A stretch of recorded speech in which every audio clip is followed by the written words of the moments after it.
Hoy, en Viaje a lo Insólito, meto la nariz justo en ese lugar donde el bien y el mal se sacan chispas, y donde, según los que saben, aseguran que siempre el demonio, insoportablemente presuntuoso, acaba perdiendo. Porque bueno, en pleno siglo XXI, no pocos afirman que el exorcismo no solo es posible, sino que necesario. Pero ¿quiénes son los exorcistas? ¿En qué está la disputa entre psiquiatría y religión? ¿Será que a veces sí trabajan juntos? ¿Qué diablos? Vamos a las fuentes. La pregunta parece ser una. Más allá de religión o no religión, ¿será que el bien y el mal sí acostumbran a enfrentarse?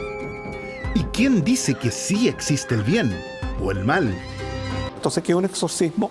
Un exorcismo, si tomamos desde ahí, ¿de acuerdo? Desde esa raíz, vamos a la definición, es enfrentarse al mal que una persona pueda tener a través de una posesión endemoniada. Eso es. Es decir, un exorcismo es sacarle el demonio o enfrentarse al demonio que una persona pudo haber tenido en algún momento determinado de su vida.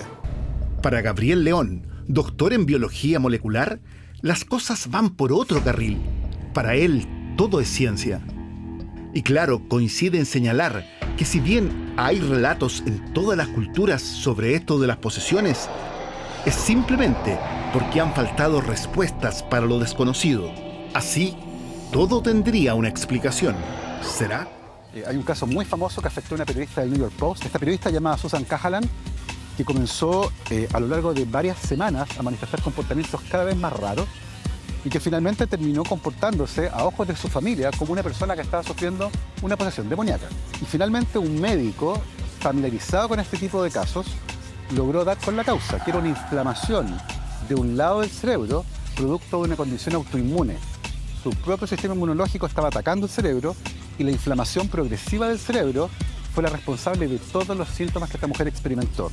Finalmente recibió un tratamiento para su condición en el cerebro, es decir, un tratamiento contra la inflamación del cerebro, y todos los síntomas, que uno los lee y son efectivamente parte de una posesión demoníaca, desaparecieron. Como sea, las dudas de la ciencia frente a esto de las posesiones y el exorcismo son cuento viejo, muy viejo, incluso en Chile.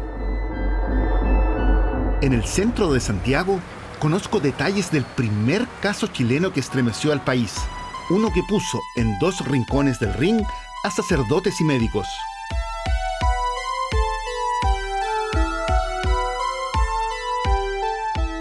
Estamos en la Facultad de la Universidad de Chile actualmente. Sin embargo, para finales del siglo XIX, esto era conocido como el Hospicio de Santiago. Y acá va a llegar una chiquilla que es uno de los casos a nivel mundial más interesante, pensándolo desde la psiquiatría, pero también desde lo que es lo católico por el tema de los exorcismos. El relato acá tiene que ver con la endemoniada de Santiago, Carmen Marín. Hay solamente 2 casos en el mundo de este tipo, reconocidos por la Iglesia y reconocidos por la psiquiatría. Inspiró la película de Emily Rose. Emily? Hey. Hay historias e historias. Esta es la de Carmen Marín, la endemoniada de Santiago. Entonces empezaron los cuestionamientos, viendo de que sus episodios agresivos pasivos empezaron a aparecer otros síntomas agresivos que ella se autoagredía.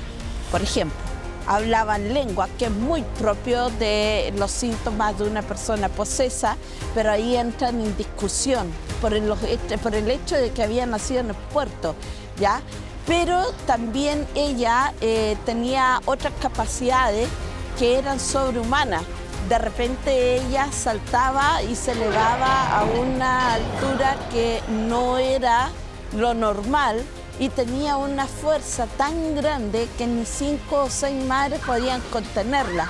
Y la vienen a traer acá al hospicio para que la traten los psiquiatras y el clero. Entonces, nuevamente la examinaron los médicos antes de nada. El pintor Chicarelli, que era el director de Bellas Artes, le hizo un boceto ¿ya? Detuvo el exorcismo para dibujarla en una crisis. Y ahí se produjo una pausa y después el cura decidió dar término leyendo la lectura del Evangelio de San Juan. Y después de eso le vino una gran crisis que están descritas en el libro, con convulsiones, golpes, saltos, gritos, insultos.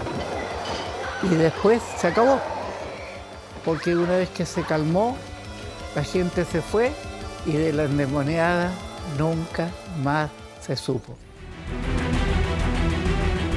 ¿Qué es esto de que el diablo esté entre nosotros? Diablas, diablos, ¿cómo no? Pero diablos, diablos, así con cola tridente y olor a azufre, no way.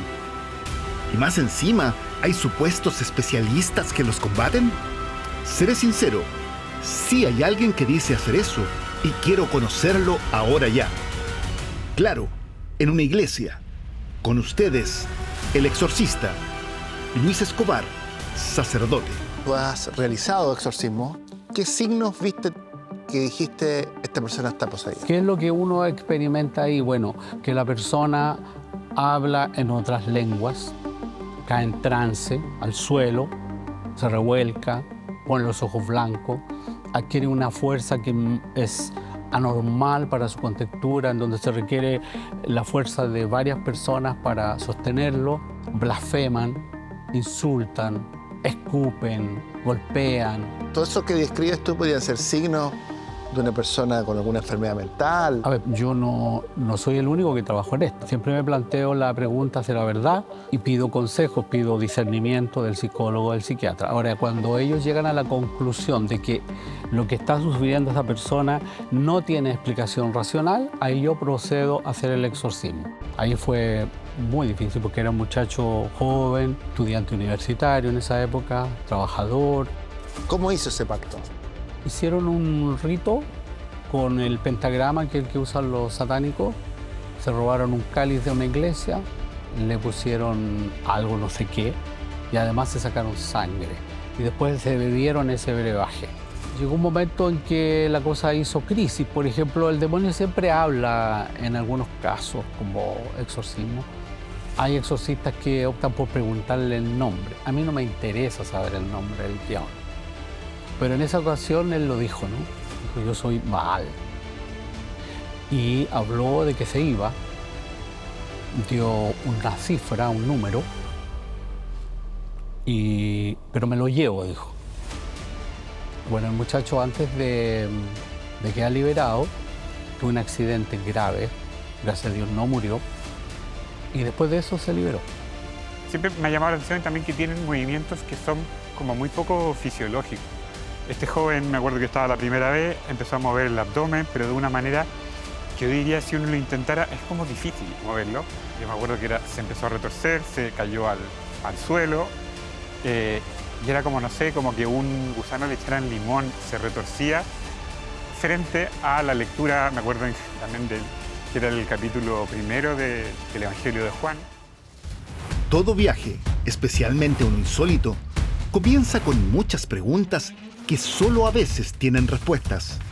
No es malo saber que si de pronto no aparecen más que sombras en algún camino endemoniado, puedes tomar el teléfono y llamar al exorcista. Entonces decirle que ahí adentro o allá afuera algo no anda bien, que quizá es otro ente y no tú el que desde hace un rato sostiene el manubrio. Tu vida, tu futuro sin futuro.